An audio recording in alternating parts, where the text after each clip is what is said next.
अस्सलाम वालेकुम नाज़रीन, प्रोग्राम कराची टुडे और मैं हूं आपका मेज़बान बिलाल खान। सबसे पहले नजर डाल लेते हैं टॉप स्टोरीज पर जो आज अहम डेवलपमेंट हुई हैं।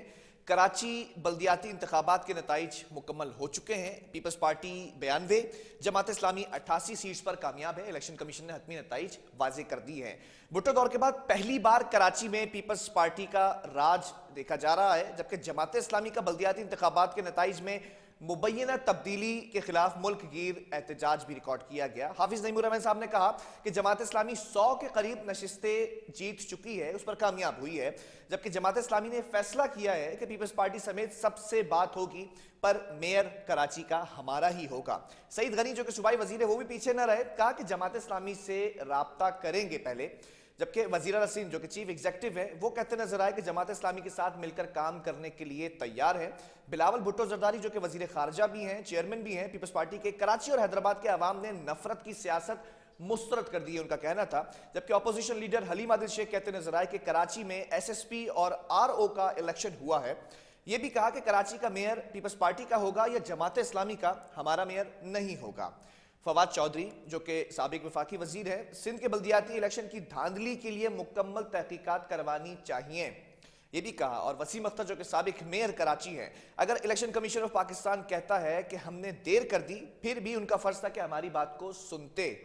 पीपल्स पार्टी ने अपनी बात पर अमल ना करके सिंध के मैंडेट पर शब खून मारा है। हमारी सुप्रीम कोर्ट के चीफ जस्टिस से अपील है कि वो सोमोटू एक्शन लें और इस पर फौरी फैसला सुनाएं। जबकि मेयर कराची का इंतखाब खुफिया बैलेट पर होगा, ये भी हम आपको आज के प्रोग्राम के अंदर बताएंगे। सबसे पहले जो है वो इस खबर का आगाज करते हैं जो आज अहम डेवलपमेंट हुई है।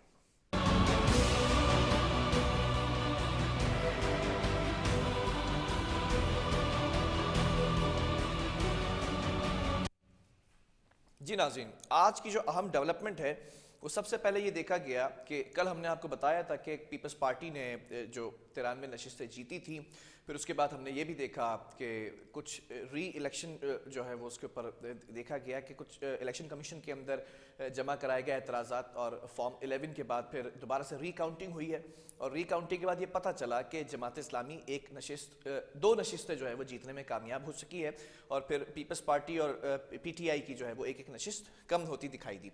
बहरहाल ये तमाम चीज़ें अपनी जगह है, लेकिन जो सियासी तौर पर एक दूसरे पर तंज के निश्तर बरसाए जा रहे हैं, पहली चीज़ अगर मैं यहाँ पर कोट करूँ तो PTI जो कि पाकिस्तान तहरीक इंसाफ है, उसकी जानिब से जो इनकी मरकज़ी कैबिनेट है उसने भी ऐलान किया है कि इंतखाबात जो हुए हैं उसको नहीं मानते हैं, इस पर धरना भी देंगे, और फिर यह भी कहा है कि शफाफ तहकीकात होनी चाहिए। जबकि जमात इस्लामी की अगर बात कर ली जाए, जमात इस्लामी इस वक्त बड़ी अच्छी पोजीशन में नजर आ रही है, लेकिन उसके बावजूद हमने ये देखा कि जमात इस्लामी की जानिब से मुल्क गिर एहतजाज किया गया और कल के रोज भी एहतजाज किया गया। लेकिन इस तमाम सिनेरियो के अंदर एक सियासी जमात है जो कि मुत्तहिद होने के बाद, इंजमाम होने के बाद अभी तक जो है वो खामोशी इख्तियार किए हुए है, लेकिन कहीं ना कहीं जुमले और तंज के निश्तर बरसाए जाते रहे। वसीम अख्तर साहब की अगर मैं बात आज करूं तो वसीम अख्तर साहब क्या कुछ कहते रहे, पहले मैं वो आपको सुनवाता हूं।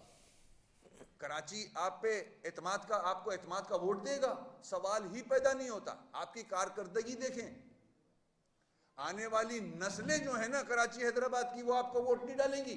आसिफ साहब ने कहा था मैं नहीं चाहता कि बिलावल को मैं लड़ाई झगड़े में छोड़ के जाऊं दुनिया से, ये उनके अल्फाज हैं।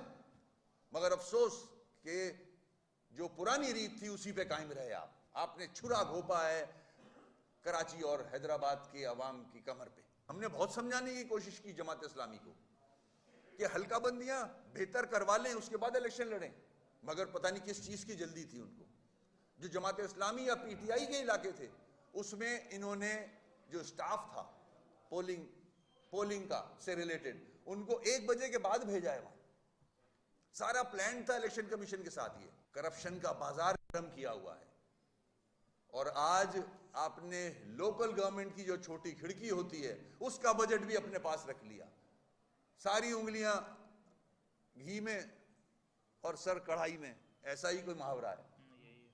जश्न मनाया जाएगा अब पीपल्स पार्टी की तरफ से। जो इलेक्शन हुए हैं उस पे सुप्रीम कोर्ट के चीफ जस्टिस साहब सो मोटो लें कि ये वो शहर है जो पूरे मुल्क को पालता है। जी नाज़रीन, आपने सुना कि साबिक मेयर कराची वसीम अख्तर जो है वो कहते रहे कि सुप्रीम कोर्ट के चीफ जस्टिस से भी अपील की है सुमोटो इलेक्शन जो है वो एक्शन लेने की, और इलेक्शन कमीशन को भी कहा है कि अगर आप हमारी बात सुनते और सुननी चाहिए थी। बहरहाल एमक्यूएम पाकिस्तान का मौक़िफ़ भी आपके सामने रखेंगे। सीनियर रहनुमा फारूक सत्तार साहब हमें ज्वाइन कर चुके हैं। फारूक साहब, बहुत शुक्रिया ज्वाइन करने के लिए और वेलकम बैक मेरे प्रोग्राम के अंदर। अब दोबारा से एक बार फिर एमक्यूएम के जो है वो रहनुमा के नाम से जो है वो आपको हम इंट्रोड्यूस कर रहे हैं, जो पहले हुआ करता था। सबसे पहला सवाल कि इलेक्शन से बायकॉट किया गया, लेकिन उसके बाद आज वसीम अख्तर साहब की प्रेस कॉन्फ्रेंस, तो अब क्या करने जा रही है एमक्यूएम? क्योंकि जो इलेक्शन हुए हैं उसमें धांधली के भी एतराज़ात हैं, तहफ़्फ़ुज़ात हैं, दीगर सियासी जमातें भी आज धरना करती दिखाई दी। एमक्यूएम पाकिस्तान क्या करने जा रही है? एमक्यूएम पाकिस्तान तो मैं समझता हूँ कि बहुत उम्मीद अफजा है, बहुत हौसलामंद है, क्योंकि जो कई सालों से एमक्यूएम का वोट बैंक कराची, हैदराबाद, सक्कर के शहरी जिस बात का बेताबी से इंतजार कर रहे थे, वो एमक्यूएम के तमाम धड़ों का यकजा होना और दोबारा एमक्यूएम का हिस्सा बनना, तो मेरे ख्याल में उसने इतना करंट, इतनी एनर्जी हमारे वोटर में कायम की है कि हम इलेक्शन ज़रूर लड़ लेते। हमें यकीन था कि हम भी, लेकिन हमारा शेयर वही होता जो जमात इस्लामी, पीटीआई, कुछ जमात इस्लामी की सीटें हम ले लेते, कुछ पीटीआई की ले लेते, तो हम तीनों में ये जो 2/3 से ज़्यादा का शहर है वो हम तीनों के पास आ जाता। ठीक है। और जो 1/3 से भी कम शहर, 1/4, आज उसके पास 93 सीटें आ गई। तो असल तो ये देखना जमात इस्लामी को, पीटीआई को और एमक्यूएम को मिलके कि हमारे रिवायती हलकों में हम आपस में तो कम्पीट कर रहे हैं, और एक बड़ी आबादी वाले ज़िले, बड़ी आबादी वाले हलके, बड़े वोटर वाले ज़िले, बड़े वोटर वाले हलके, और जहाँ कम वोटर, कम आबादी, वहाँ 100 सीट, तकरीबन 93 से ज़्यादा सीटें पीपल्स पार्टी निकाली। तो ऐसे मुतनाज़े धांधली ज़्यादा इलेक्शन में हिस्सा लेकर हम इसे वैलिडेट नहीं करना चाहते थे, इसलिए हमने, लेकिन हमारे पास जो एक नई एनर्जी आई है, हम इसको लेके कल उतर रहे मैदान में, और कल हमारा वर्क इजलास है जो इंशाअल्लाह ताला ये बात बता देगा कि पूरे इलेक्शन की मुहिम में जितने महीनों तक ये चली, पैसा तो बड़ा खर्च किया जमात इस्लामी ने भी, और पीटीआई की और जमात इस्लामी के उम्मीदवारों ने, लेकिन उसके मुकाबले में सीटें बहुत कम मिली जितना पैसा खर्च किया, क्योंकि सीटें थी। अच्छा फारूक सत्तार साहब, अभी मेयर की जंग है, मेयर का जो इंतखाब होना है, मेयर को मुंतखब होना है। अगर मैं बात करूं अब तक हतमी नताइज की इलेक्शन कमीशन के, जो सरकारी नताइज आ चुके हैं, पीपल्स पार्टी पहले नंबर पर है, दूसरे नंबर पर या मंझले नंबर पर जमात इस्लामी है, फिर तीसरे पर पाकिस्तान तहरीक इंसाफ है। क्या लगता है मेयर मुंतखब करने का अमल कितना मुश्किल होगा और किस सियासी जमात का मेयर होगा?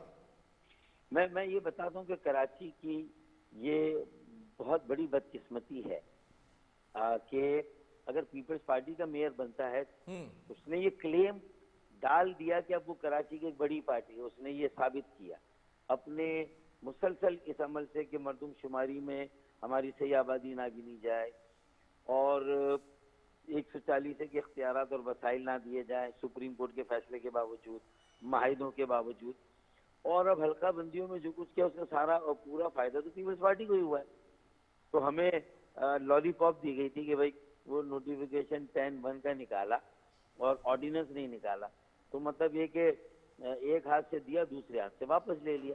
तो मैं ये कह रहा हूँ कि अब मेयर अगर पीपल्स पार्टी का बनता है ना, तो भी उसको इख्तियारात और वसाइल नहीं मिलेंगे, क्योंकि देखे ना एडमिनिस्ट्रेटर भी तो मुर्तज़ा साहब पीपल्स पार्टी का था, तो उसमें कौन सा K4 प्रोजेक्ट शुरू हो गया, 65 करोड़ गैलन इजाफी यामिया पानी कराची का मंसूबा, देरी ना 15 सालों से जो है वो इल्तवा में पड़ा हुआ है, और सर्कुलर ट्रेन का मंसूबा 60 किलोमीटर वो भी शुरू नहीं हुआ। इसी तरह कचरा उठाने का और गटर निकासी आपका निज़ाम भी, उसमें उसको भी रिवैम्प नहीं किया गया। तो मैं नहीं देख रहा कि कोई कराची के बल्दियाती मसाइल, शहरी मसाइल या जो इंफ्रास्ट्रक्चर, उसमें कोई बेहतरी है। जिस जमात का भी मेयर आएगा। अच्छा हाँ, बस पीपल्स पार्टी का एक फायदा होगा क्या कि अब तक जो उसका सूबाई नाम निहाद जो सूबाई सतह पे अक्सरियत रही है, फिर 18वीं तरमीम, फिर 140 पर अमल ना करना, बल्दियाती इख्तियारात भी सारे गस्ब किए, वसाइल भी गस्ब किए, 140 की सरीहन नफी और खिलाफ वर्जी की, सुप्रीम कोर्ट के फैसले को नहीं माना, तो वो सब नाजायज कब्जा था कराची पर। बस अभी हल्का बंदियां करके अपनी सीटें बढ़ा के उन्होंने दरअसल कराची पर अपने कब्जे को लेजिटिमाइज किया है, ये समझ ले एक तरह से। हालांकि ये भी चैलेंजेबल है इंशाल्लाह। ठीक है, एमक्यूएम पाकिस्तान को जो आने वाला अब मेयर होगा वो मंजूर होगा, काबिल कबूल होगा? देखिए एमक्यूएम क्यों इस पर एतराज करेगी जब एमक्यूएम ने इलेक्शन में हिस्सा नहीं लिया। लेकिन एमक्यूएम को तो इस पूरे निजाम में जो भी मेयर बना पीपल्स पार्टी के अलावा उससे बड़ी हमदर्दी होगी, क्योंकि उसका हशर अभी से आप वसीम अख्तर भाई से भी बुरा हशर होगा उस बेचारे का। और वो 4 साल तक दर बदर फिरेगा, ख्वार होगा कि मरकज में किसी की हुकूमत, सूबे में किसी की हुकूमत, और फिर अगर यहाँ मेयर बन भी जाता है जमात इस्लामी और पीटीआई मिलके बना भी लेते हैं तो भी पीपल्स पार्टी सूबाई खुदमुख्तारी के नाम पे, और जिस तरह आर्टिकल 140A का कब्जा जमा के बैठी हुई है बल्दियाती वसाइल इख्तियारात पे, तो असल में तो अब 15 सालों से मेयर पीपल्स पार्टी का, क्योंकि वो मेयर के इख्तियारात वजीर आला के हैं। Solid waste management, Sindh building control authority, फिर हाउसिंग एंड टाउन प्लानिंग, फिर उसके बाद वाटर एंड सीवरेज बोर्ड। कौन सा काम है जो कि मेयर या बल्दियात के पास है? सारे काम तो वजीर आला। तो वजीर आला मेयर असल में कराची के, हैदराबाद के, सक्कर के, चले ठीक है, आपने एमक्यूएम की स्ट्रेटेजी भी बता दी अपनी गुफ्तगू के आगाज में, लेकिन एक सवाल यहाँ पर ये, एमक्यूएम के इंजमाम में कहीं ना कहीं ताखीर तो नहीं हो गई? क्योंकि हमने देखा बड़े अरसे के बाद कि जब इंजमाम हुआ, पहली प्रेस कॉन्फ्रेंस हुई मुत्तहिद होकर मुश्तरका तौर पर, तो वो बॉडी लैंग्वेज बड़ी डिफरेंट नजर आई एमक्यूएम पाकिस्तान की। तो उसके बाद हमने ये भी देखा कि सिंध हुकूमत ने आपके जो तहफ़्फ़ुज़ात थे उसको दूर करने के लिए रात 1 बजे फिर शर्जील मेमन ने ये जो है प्रेस कॉन्फ्रेंस की हल्का बंदियों के ऊपर, फिर वो मामला बिगड़ता गया इलेक्शन कमीशन के अंदर। कहीं ऐसा तो नहीं लगता कि ये इंजमाम अगर जल्दी हो जाता तो शायद ये मसले सॉल्व हो जाते, एमक्यूएम के तहफ़्फ़ुज़ात भी दूर हो जाते? देखिए ना, इंजमाम होने के बाद ही तो 10-1 में हल्का बंदियों का नोटिफिकेशन निकला और इलेक्शन कमीशन को भेजा सूबाई हुकूमत ने कि इलेक्शन आगे बढ़ा दें। आपकी बात बिल्कुल सही है। अगर काश ये हम थोड़ा पहले समझदारी से काम लेके ये काम पहले कर चुके हैं, तो मैं तो 2-2.5 साल से इसी मिशन पर लगा हुआ था ना भाई। मैं तो हर जगह कह रहा था। अच्छा, मैं इसमें एक और जुज़वी सवाल भी ऐड कर दूं, क्योंकि ये आपका मिशन था एमक्यूएम बहाली कमेटी, और फिर आप इस पर बात करते हो 2-2.5 साल। कौन सी ऐसी चीज थी, कौन सा ऐसा फैक्टर था जो तमाम लोगों को मुत्तहिद होने में रोक रही थी? देखिए, जो मेरी बात को समझने में थोड़ा ताखिर हुई मेरे और साथियों ने, चाहे वो पीएसपी में थे या एमक्यूएम पाकिस्तान में, जब उन्होंने देखा कि कामरान टिसूरी भाई को भी उन्होंने मिसरीड किया, उस वक्त मिस परसीव किया, गुमराहकुन प्रोपेगेंडा था कामरान भाई के खिलाफ, वो ज्यादा हावी था, और फारूक भाई को के सिर्फ वो दोस्त नजर आ रहे थे। तो उनकी वो वैल्यू, उनकी क्वालिटी या जो उनमें एक क्वालिफिकेशन थी वो नजर नहीं। फिर जब वो उनके साथ बातचीत इनकी गुज़िश्ता 6 माह से चल रही थी एमक्यूएम के साथियों की, तो जब वो कामयाब हो गई, वो पार्टी में आ गए, गवर्नर बन गए, तो उन्होंने सारा जोर डाल के आगे का सारा मंजरनामा रख दिया सामने। भाई इस वक्त आप यहाँ खड़े हैं, सब तकसीम है, मुंतशिर है। और देखे ना, हमारे कैंपों पे जब हम अलग अलग इलेक्शन लड़े थे तो लोग कह रहे थे ना कि आपने हमें रुस्वा कर दिया, हमें कहीं का नहीं रोक छोड़ा आपने। मतलब मैं ये समझ लूं फारूक सत्तार साहब, Kamran Tessori is the main factor, उनकी वजह से ही पार्टी से आपको जो है अलहदा किया गया, फिर उन्हीं के बाद आने के बाद पार्टी पूरी मुत्तहिद हुई। अब सवाल ये बनता है कि ये मुत्तहिद पार्टी क्या ये मुत्तहिदा साथ चल सकेगी? आने के बाद अगर अलग किया गया तो उनको लिया गया तो पार्टी जुड़ गई, तो उसका मतलब वो गलत हुआ। तो जो पहले पता चले, मैं उसकी बहस में नहीं जाता। ये बात कहीं और निकली। सवाल ये है, आखिरी टुकड़ा ये था सवाल का, कि क्या ये जो मुत्तहिद हो चुकी है मुत्तहिदा, ये अब देर तक चल सकेगी? क्योंकि इलेक्शन से तो बायकॉट कर दिया है, अब 4 साल का जो टेन्योर होगा उसमें आप कहीं नहीं रहेंगे केएमसी के अंदर। देखें, हम में अल्लाह ताला ने इतनी सख्त दी है, मिडिल क्लास, पढ़े लिखे नौजवानों का एक सियासी अमल पूरे पाकिस्तान में कहीं नहीं, फिर एक ऑर्गेनाइजेशन अल्हम्दुलिल्लाह। तो हमें अपने उन्हीं जो हमारी असास है ना, जो एमक्यूएम की क्वालिटीज हैं, जो खूबियां हैं, उसी को तो बहाल करना है। एक अच्छी नया खून, नए चेहरे, नौजवान क़यादत को आगे ला। अब हम तो जो एनर्जी, जो उम्मीद का सफर है, मायूसी से सब निकल आए हैं। ठीक है, वक्ती थोड़ा सा वो लगेगा, लेकिन हम डिमोरलाइज नहीं है कहीं से। हम तो 2023 अक्टूबर के इलेक्शन पर हमारी नजरें हैं, और उससे बहुत पहले हम ऑर्गेनाइज हो जाएंगे, अपने पैरों पर खड़े हो जाएंगे। और कल का कारकुनों का इजलास बता देगा कि आइंदा आने वाले दिनों और महीनों में जलसे होंगे वो एमक्यूएम के जो रिवायती जलसे माजी में हुए, उतने ही और वैसे ही जलसे इंशाअल्लाह ताला होंगे। ठीक है, अब वर्कर्स इजलास है, उसके बाद स्ट्रेटजी जो है वाजे की जाएगी। लेकिन अभी सवाल ये भी पैदा हो रहा है कि जमात इस्लामी क्लेम करती नजर आ रही है कि हमारे पास 100 नशिस्तें हैं, लेकिन लग नहीं रहा ऐसा। तो क्या कुछ पिटिशन करना चाहेंगे, कुछ जो तज्जियाकार की कैप होती है वो जरा सा पहन करके जमात इस्लामी पीटीआई के साथ जाएगी, या फिर जो पीपल्स पार्टी क्लेम कर रही है कि मेयर तो हमारा ही होगा लेकिन जमात इस्लामी से बात की जा सकती है? देखिए, जमात इस्लामी से बात की भी जाएगी और हो सकता है जमात इस्लामी पे कोई दबाव भी आ जाए, कोई मसलियत भी आ जाए कि भाई कराची के लिए अगर फंड चाहिए तो इस वक्त तो आप बैगर्स हैं, चूजर्स वो तो सिंध हुकूमत ने रिलीज करने फंड। अगर 4 साल लड़ना है तो फिर जाहिर है कि आप पीटीआई के साथ मेयर बना लें और फिर देखें पीपल्स पार्टी आपका क्या हशर करती है। और 2023 के इलेक्शन होंगे तो उसमें भी दही सिंध से तो कम से कम पीपल्स पार्टी को आप नहीं हटा सकेंगे। हाँ, आपको ये सोचना होगा कि एमक्यूएम की ताकत को भी ये मत सोचे कि एमक्यूएम ने इलेक्शन नहीं लड़ा तो उसकी ताकत या उसका वजूद खत्म हो गया। एमक्यूएम को भी जमात इस्लामी और पीटीआई को साथ मिला के चलना होगा। ये मेरी बात हाफिज नईम और रहमान से भी हो चुकी है, मेरी सिराजुल हक साहब से पहले हुई कि मैंने कहा देखिए अगर मेरा मेयर आया और एमक्यूएम ने इलेक्शन लड़ा, ये कई यानी 2-3 महीने से और 6 माह से चल रही थी, तो मैं आपको साथ लेके चलना चाहूंगा और पीटीआई को साथ लेके, क्योंकि हमारा वोट बैंक एक है। हम मतलब एमक्यूएम दोबारा पीटीआई की तरफ जाने का सोच रही है, ये आपकी ब्रेकिंग न्यूज है? हाँ, तो मैं कह रहा हूँ कि उन्हें भी हमें लेकिन फारूक सत्तार साहब, याद माजी अजाब यार, अब 3.5 साल भी पीटीआई के साथ चले थे, फिर अलग हो गए थे। वो एमओयू याद है, वो एमओयू जो साइन कराया था एमक्यूएम ने? तो देखिए, मैं तो उस वक्त भी क्रिटिकल था ना, मैंने तो तनकीद की थी, गलत हुआ। ये एमओयू उनके साथ साइन नहीं होना चाहिए था। किसके साथ? पीपल्स पार्टी के साथ।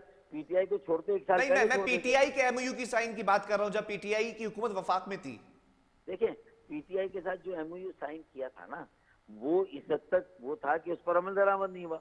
इसका मतलब है कि आप मतलब ऐसे तो आपका वोटर और बट नहीं जाएगा फारूक सत्तार साहब के पहले पीटीआई को मौका दिया, पीटीआई के साथ एमओयू साइन किया, फिर उसके बाद अदम एतमाद की तहरीक के लिए पीडीएम के साथ दिया, पीपल्स पार्टी से एक एमओयू साइन किया, अब पीपल्स पार्टी को छोड़कर बल्दियाती इलेक्शन से बॉयकॉट करके फिर पीटीआई की तरफ जा रहे हैं। हाँ, तो ये तो नहीं, पीटीआई की तरफ नहीं जा रहे हैं। जो शहर की रियल और जेन्युइन ओनर्स हैं, जिनके पास अपना अपना ओरिजिनल वोट बैंक है, बड़ी आबादी और बड़े वोटर्स वाले, ज्यादा वोटर्स वाले हलकों में, अगर वो आपस में ही कॉम्पीट करेंगे तो 40-40 सीटें तीनों ले लेंगे अभी आइंदा, या एमक्यूएम 60 ले लेगी, बाकी 30-30 ले लेंगे। चलिए, मुझे आखिरी सवाल का भी जवाब दीजिएगा। वोटिंग टर्नआउट जो है वो 20% रहा है, एमक्यूएम ने बॉयकॉट किया, एमक्यूएम ये नैरेटिव जो है वो इख्तियार करती नजर आई कि ये जो हमने बॉयकॉट किया है इसकी वजह से आवाम नहीं निकली है। इसको कैसे प्रूफ किया जाएगा? क्योंकि आवाम, ये भी कहा जा रहा है सर्दियां थी, ये भी कहा जा रहा है छुट्टी का दिन था, कराची वाले लेट निकलते हैं, 12 बजे के बाद वोटिंग की जो स्पीड है, जो रेशियो है वो बढ़ता दिखाई दिया। ये नैरेटिव कैसे प्रूव होगा कि एमक्यूएम के बॉयकॉट के ऊपर जो है वो नहीं निकली आवाम? देखिए, मैं अपने बाकी साथियों के मुकाबले में इस पर थोड़ी सी मुख्तलिफ राय रखता हूँ। मैं इस बहस में पढ़ना ही नहीं चाहता। हाँ, ये है कि वोटर्स टर्नआउट कम था, 12 से 15%, उसको कहीं 20 और कहीं 25% किया गया। ये जो 24 घंटे की ताखिर हुई है ना, ये असल में हमारे दस्तबरदारी और बॉयकॉट की वजह से अगर हम कहते हैं तो उस असर को जाहिर करने के लिए जबरदस्ती बाद में डब्बे भरे गए।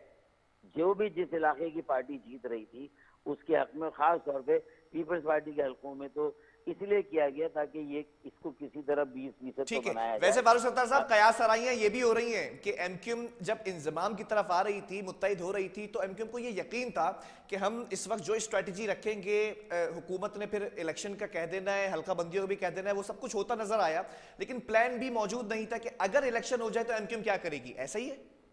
देखिए, ये मुझे नहीं मालूम कि एमक्यूएम पाकिस्तान ने पहले से क्या सोचा था। मैं तो 11 जनवरी को दोबारा इनके साथ आके खड़ा हुआ ना। अब वो प्लान भी था नहीं था, लेकिन आपके आने के बाद, आपके मिल जाने के बाद क्या प्लान था मौजूद कि अगर इलेक्शन हो जाते तो एमक्यूएम ने क्या करना है फौरी तौर पे? मेरे भाई, 4 दिन में हम क्या प्लान बना लेते। जो तैयारी एमक्यूएम पाकिस्तान की थी उसी में हम भी कूद जाते ना। लेकिन हमारे आने से कोई 4 दिन के अंदर तो नहीं, कुछ डिस्कस तो हुआ होगा ना जब ये बातें की जा रही थी कि हमने हल्का बंदियों में बात करनी है, इलेक्शन नहीं होने दिए जाएंगे, धरना देंगे। आपने कहा था कि शारे फैसल ब्लॉक करेंगे, जिना से बड़ा जो है धरना होगा। मैंने कहा था कि हम अपने जुमला मसाइल के लिए आइंदा ऐसी तहरीक चलाएंगे। नहीं, मैं सिर्फ इतना पूछना चाह रहा हूं कि प्लान बी मौजूद था कि अगर इलेक्शन हो जाते तो एमक्यूएम क्या करती है? ये फौरी तौर पे फैसला किया गया बॉयकॉट का। देखिए, प्लान बी तो यही था कि जैसे तैसे भी लड़ेंगे, लेकिन उस लड़ने में तो फिर लड़े क्यों नहीं इलेक्शन? सुने, क्या कीमत चुकाएंगे? नहीं, ये था कि या लड़ेंगे या बॉयकॉट करेंगे, दोनों थे ना। लेकिन इसी पे तो बहस हुई फिर आखिर में हमारी, और जो अक्सरियती राय बल्कि इत्तेफाक राय से सब ने इस आर्ग्यूमेंट को माना कि इलेक्शन मुतनाज़े हैं, धांधली ज़्यादा, इसको वैलिडेट हम लेकिन एमक्यूएम नहीं को करेंगे। पॉलिटिकली कितना नुकसान होगा? अब 4 साल ये आप केएमसी से, इस मेयरशिप से, इन तमाम चीजों से बाहर रहेंगे, पॉलिटिकली कितना नुकसान होगा एमक्यूएम को? मुझे बताएं कि पॉलिटिकली मेरे नुकसान से तो कराची का अगर मेरा मेयर आ भी जाता, मैं लड़ भी लेता और मैं शायद जमात इस्लामी के साथ अपना मेयर बना भी लेता, या वो डिप्टी मेयर हम मेयर, या मैं हमारा डिप्टी मेयर उनका मेयर, मुझे बताएं कि 4 साल में कराची को क्या मिलता? एक बड़ी जद्दोजहद चाहिए कराची को, एक बड़ा एहतजाज चाहिए अपने आप को गिनवाने और मनवाने के लिए, अपने वजूद का एहसास दिलाने मतलब के लिए। अब जो मुस्तकबिल का वक्त है, एमक्यूएम सड़कों पर नजर आएगी कराची वालों की। एमक्यूएम अकेली नहीं, जमात इस्लामी को भी हमारे साथ होना होगा, और अगर पीटीआई कहती है कि हम भी अब मतलब कहीं जमात ना इस्लामी कहीं को अगर शहर के, मेयरशिप मिल जाती है या डेप्यूटी मेयर मिल जाता है या अक्सरियत उनकी है सेकंड नंबर पर, तो वो क्यों आपको ज्वाइन करेंगे? रीजन ना करें। मेगा प्रोजेक्ट के लिए 400 अरब रुपए सालाना पीपल्स पार्टी या पीएमएलएन दे देगी अगर उनकी अभी हुकूमत है, और अगली चलें। हुकूमत किसकी आनी है किसी को नहीं पता। अगले इलेक्शन होने उसके बाद ही कुछ होगा कराची का, अगर होगा तो। जनरल इलेक्शन होते देख रहे हैं जल्दी? अक्टूबर से पहले तो कुछ भी नहीं हो रहा, अगर अक्टूबर में इलेक्शन है। असम्बलियां भी तहलील हो गई हैं, प्रेशर भी बिल्ड हो गया, एमएनएस के इस्तीफे भी पीटीआई के मंजूर कर लिए गए, इलेक्शन होते नजर आ रहे हैं।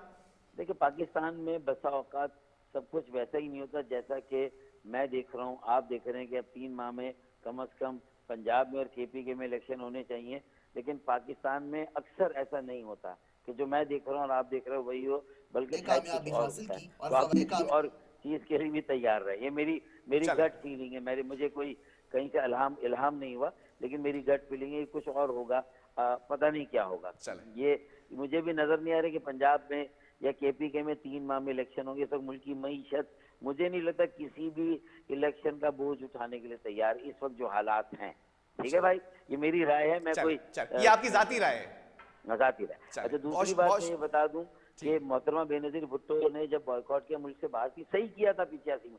बाद में वो कहती थी कि नहीं हमने गलती की। अरे सही किया, क्योंकि ज़ियाउल साहब ने तो अपनी झरलू धांधली ज़दा इलेक्शन की जो मोहम्मद खान जूनियर जो थे उनको तहलील कर दिया था, उनको हटा दिया था। तो मोहतरमा को तो 2 मिनट में हटा देता अगर वो जीतती भी। तो फिर 88 में धूम धड़क कैसे आई, पूरे वलवले के साथ आई और बड़े जोश और जज्बे के साथ आई। इसी तरह 2001 में हमने बॉयकॉट किया था, नेमतुल्लाह आ गए थे। फिर 2005 में क्या हुआ, अगर इलेक्शन होते हैं, जनरल इलेक्शन होते भी हैं, तो बॉयकॉट होता है। बॉयकॉट सियासी जमहूरी अमल का हिस्सा है। एक आखिरी सवाल का जवाब देते हैं, अगर जनरल इलेक्शन होते भी है तो एमक्यूएम किस तरफ नजर आएगी? एमक्यूएम सबसे मजबूत और मुस्तहकम होगी, क्योंकि एमक्यूएम अपनी असास के साथ इलेक्शन में जाएगी, अपने नौजवानों के साथ, पढ़े लिखे लोगों के साथ, जो है वो यूनिटी इन डाइवर्सिटी, कसीरुल जहती। किसी इत्तेहाद का हिस्सा होगी एमक्यूएम? जी, किसी इत्तेहाद का हिस्सा होगी एमक्यूएम? देखिए, इलेक्शन में तो किसी इत्तेहाद में जाना ना जाना ये जरा कहना मुश्किल है, लेकिन इलेक्शन के बाद बिल्कुल चाहेगी कि जो 3.5 करोड़ की आबादी का शहर है, वो कोई एक जमात, चाहे किसी का मेयर आ जाए, चाहे किसी को सूबा और कौमी असेंबली में अक्सरियत मिल जाए, वो एक पार्टी ना नुमाइंदगी कर सकती है, न कराची के सारे मसाइल हल कर सकती है। कम से कम 3-4 जमातों को आपस में मिलकर मेगा प्रोजेक्ट के लिए मेगा फंड चाहिए, 400-600 अरब रुपए सालाना, उसके लिए सबको मिलकर जद्दोजहद करने की।